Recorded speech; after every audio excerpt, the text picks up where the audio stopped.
તમે બી મારી જેમ અગર પફ પેટીસના શોખીન છો તો આ રેસીપી જરૂરથી ટ્રાય કરજો. એકદમ સરસ ભાર જેવા પફ ઘરે આપણે આસાનીથી બનાવી શકીએ. એની ફૂલ રેસીપી હું તમારી જોડે શેર કરી રહી છું. એટલા ક્રિસ્પી અને એટલા પડવાળા કે એકવાર બનાવશો તો વારંવાર તમારા ફેમિલી મેમ્બર કહેશે આ રેસીપી જરૂરથી બનાવો. તો ચલો જઈએ રેસીપી તરફ. ઘરની કોઈ બી એક વાટકીનું માપ લઈ લેવાનું અને એક માપથી આપણે અહીંયા 2 કપ જેટલું ઘઉંનો લોટ લેવાનો. આમ તો જનરલી બજારમાં જે પફ મળતા હોય એ મેદાના મળતા હોય, પણ મેં અહીંયા ઘઉંના લોટથી બનાવ્યા છે. એ બી એટલા જ ક્રિસ્પી અને એટલા જ ટેસ્ટી. સ્વાદ મુજબ મીઠું એડ કરવાનું અને 3 ચમચી જેટલું મેં અહીંયા દેશી ઘી લીધું છે. ઘીની જગ્યાએ તમે તેલનો ઉપયોગ પણ આમાં કરી શકો છો. હવે બધાને આપણે સરસ રીતે મિક્સ કરી લઈશું, જેથી ઘી, મીઠું અને લોટ સરસ રીતે એકબીજા સાથે મિક્સ થઈ જાય. જ્યારે બધું સરસ રીતે મિક્સ થઈ જાય પછી આપણે આમાં થોડું થોડું પાણી ઉમેરીને આનું એક સરસ લોટ બાંધીને રેડી કરી દઈશું. જેમ આપણે રોટલીનો લોટ બાંધીને રેડી કરીએ છીએ એનાથી સહેજ જ કઠણ આપણે સહેજ લોટ કઠણ બાંધવાનો છે. બહુ પોચો પણ નહીં અને બહુ કઠણ પણ નહીં, મીડિયમ સાઇઝનો આપણો લોટ બાંધીને રેડી થવું જોઈએ. કંઈક આવી રીતે, બસ આવી જ રીતે આપણે લોટને બાંધીને રેડી કરી દેવાનું છે. હવે આ લોટને આપણે ઢાંકી દઈશું, ત્યાં સુધી આપણે બીજી બધી પ્રોસેસ કરીશું. હવે મેં અહીંયા એક વાટકી લીધી છે અને એ જ વાટકીમાં મેં 4 ચમચી જેટલું ઘી લીધું છે. જેટલા ચમચી ઘી છે એટલો જ ચમચી આપણે આમાં ઘઉંનો લોટનો ઉપયોગ કરવાનો છે. આમાં પણ મેં ઘઉંનો લોટ જ લીધો છે, મેં મેદાનો લોટનો ઉપયોગ ક્યાંય નથી કર્યો. હવે 4 ચમચી જેટલું આપણે આમાં લોટ એડ કરી દઈશું અને એક સરસ આપણે સ્લરી બનાવીને આની રેડી કરી દઈશું. જ્યારે આપણે બધાને સરસ રીતે મિક્સ કરીશું તો તમે જોઈ શકો છો કે કેટલું સરસ આ મિક્સર બનીને રેડી થઈ જાય છે.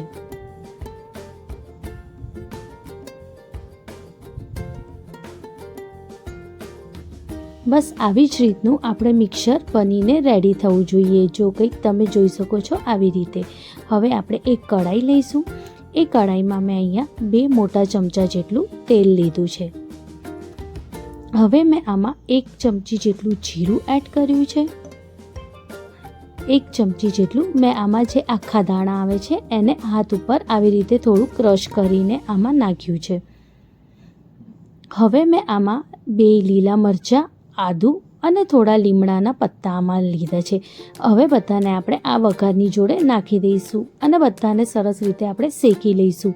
અને આ બધી પ્રોસેસ કરતાં ફેરી આપણે ગેસની જે ફ્લેમ છે એ એકદમ લો હોવી જોઈએ, જેથી મરચાં અને મસાલા બધું દાજે નહીં.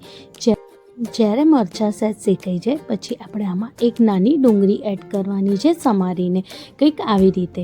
અને હવે બધાને પણ આપણે સરસ રીતે શેકાવા દઈશું. 2 થી 3 મિનિટ માટે આપણે ડુંગળીને પણ સરસ રીતે મરચાંની જોડે શેકાવા દેવાની.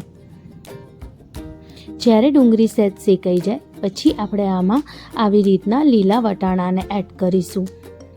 હવે એને પણ આપણે બધી રીતે સરસ રીતે શેકી લેવાનું છે. વટાણા એડ કર્યા પછી આપણે એને લીડ લગાવી દઈશું, જેથી એની વરાળથી જે વટાણા છે એ સરસ રીતે શેકાઈ જશે.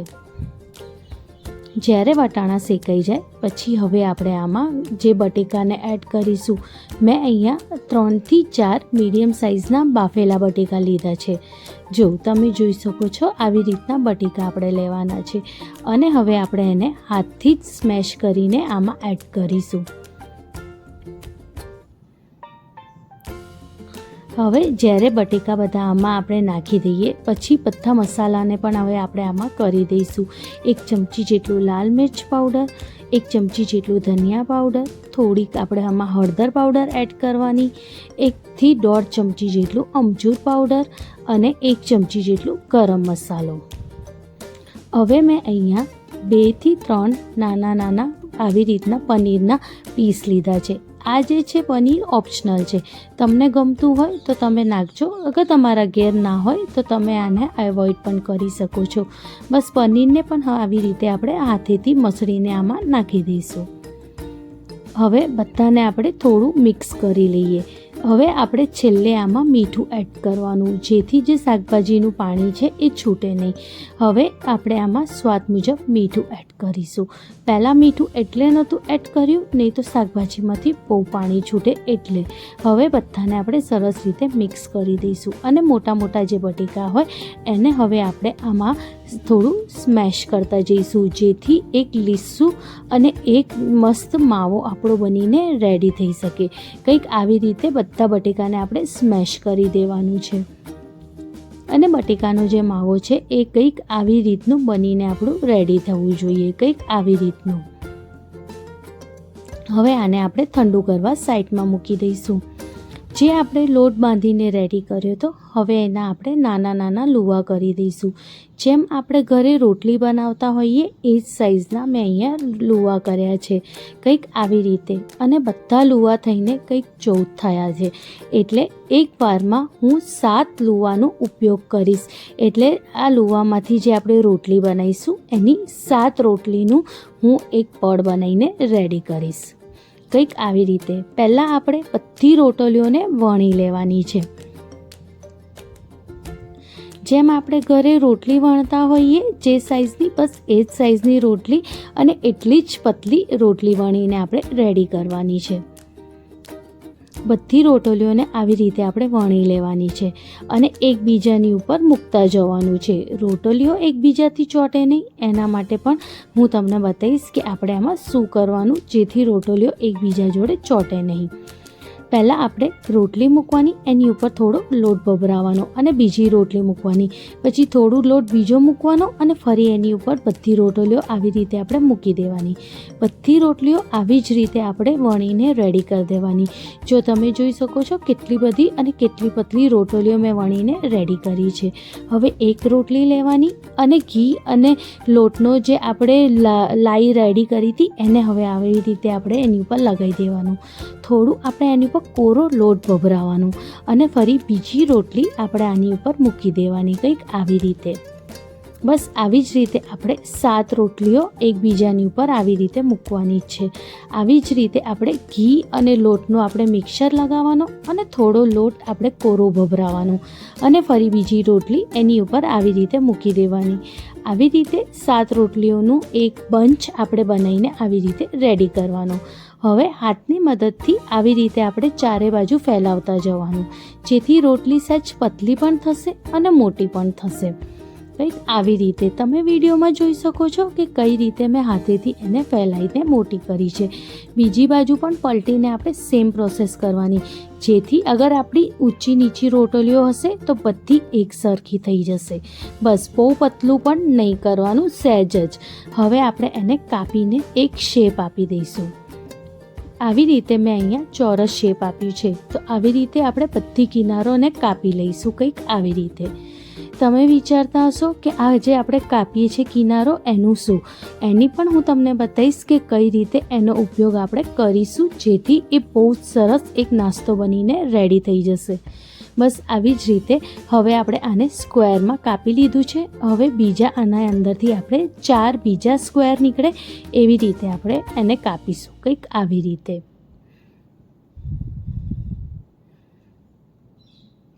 હવે આપણે એક ભાગને લઈ લઈશું.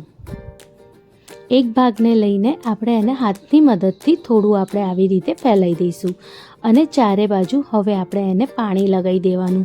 બહુ આપણે પાણી નહીં લગાવવાનું, સહેજ જ પાણી લગાવવાનું, જેથી આપણે એને સરસ રીતે ચોંટાડી શકીએ, કંઈક આવી રીતે. અને હવે જે આપણે બટેકાનો માવો બનાવ્યો છે એને આવી રીતે આપણે મૂકી દેવાનું વચ્ચે. આનાથી આપણે આવી રીતનું શેપ આપવાનું છે, પફ ટાઈપનું. એટલે આવી રીતે આપણે બધી કિનારો સાઈડથી ચોંટાડી દેવાની. બસ આવી જ રીતે આપણે પફની સ્ટાઇલમાં આપણે બધું બનાવીને રેડી કરી દેવાનું. હવે જે કિનારો હતી એને આવી રીતે ગોળ ગોળ વાળી દેવાની અને પાણીની મદદથી એને ચોંટાડી દેવાની. હવે હાથની આંગળીઓ કે હથેળીની મદદથી આવી રીતે લુવાને દબાઈ દેવાનું અને એને થોડું આપણે વણી લેવાનું અને ચારે બાજુ આને પણ આપણે પાણી લગાવી દેવાનું. હવે જે માવો છે એ માવાને પણ હવે આપણે વચ્ચે મૂકવાનું. બહુ માવો નહીં ભરવાનો, થોડોક જ માવો ભરવાનો અને એ બી જેમ બહાર નીકળે નહીં એવી રીતે ભરવાનો.